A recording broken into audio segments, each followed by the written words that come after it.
Greetings, Namo Buddhaya. I am K.T.S. Sarao, Professor and former Head of the Department Buddhist Studies, Delhi University. In this module number 12, I shall be talking about the attitude of ancient Indian Buddhism towards women. The Tipitak, which is our main source of information, was repeatedly edited, and consequently we find in it a multiplicity of opinions expressed regarding women. These opinions range from the usually positive to downright condemnation and insult. In order to understand this kind of multiplicity of opinions, it is imperative to recognize the specific institutional or intellectual context out of which each of such opinions arose. The Buddha, or for that matter, the Buddhist Sangha, had very little or no control over the functioning of the society at large. But on the other hand, the society could influence the decisions of the Sangha in many ways, as the latter depended upon it for various kinds of sport. Personally, the Buddha treated nuns at par with monks within the Sangha and viewed gender-based differences as rather sociologically insignificant. The Bhikkhuni Sangha, that is the order of nuns, provided women with an alternative to their family roles. There are many examples in the Tipitak of women who availed themselves of the opportunity provided by the Buddha and attained prominence, including becoming arhantas. There are even cases of women like that of Khema, who as the chief consort of King Bimbisar became enlightened as a householder.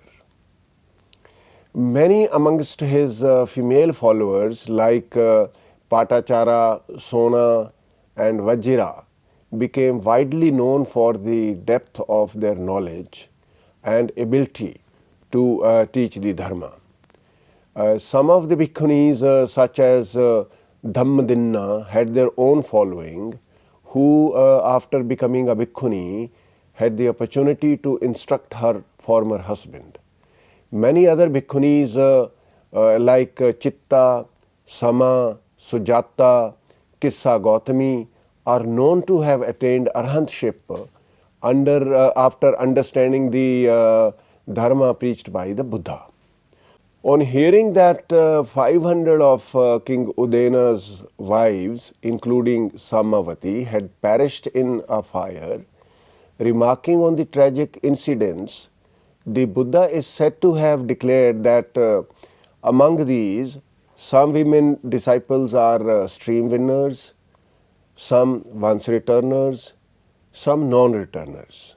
The upshot of this is that women were considered not only fully capable of accomplishing the standard stages of the path to liberation, but the path open to them was also the same as for men.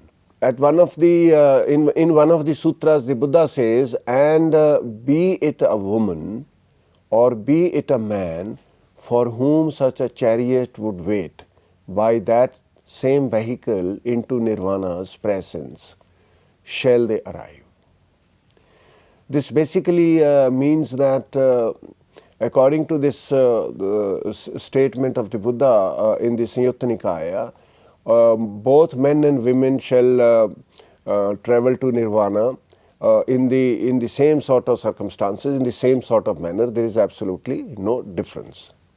So passages such as this indicate that this kind of position was a revolutionary breakthrough, in the sense that women were explicitly included in the Buddhist quest for liberation. Such an attitude is also proved by the Buddha's remark to Pasenadi, who became unhappy on hearing the news that his queen had given birth to a daughter rather than a son. The Buddha told him that a daughter may actually prove to be an even better offspring than a son, as she may grow up to be wise and virtuous. It goes without saying that the Buddha saw the potentially good, the potentially spiritual in women as he saw it in men. It was only under such an environment that a unique text such as the Theri Gatha was produced, which should be mentioned whenever the issue of Buddhism and women is considered. In other words, the Buddha clearly held the view that gender presented no barrier to the attainment of nirvana. However, after the death of the Buddha, influence of the androcentric patriarchal society was inescapable, and the few remaining supporters of women like Anand were simply overwhelmed by those elements within the Sangha who considered the entry of women as an insult.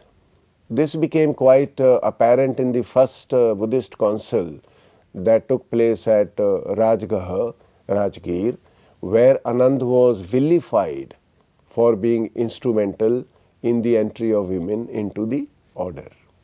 Consequently, the canon was edited and revised to go with the kind of mentality that asserted that women must be suppressed, controlled, and conquered by men.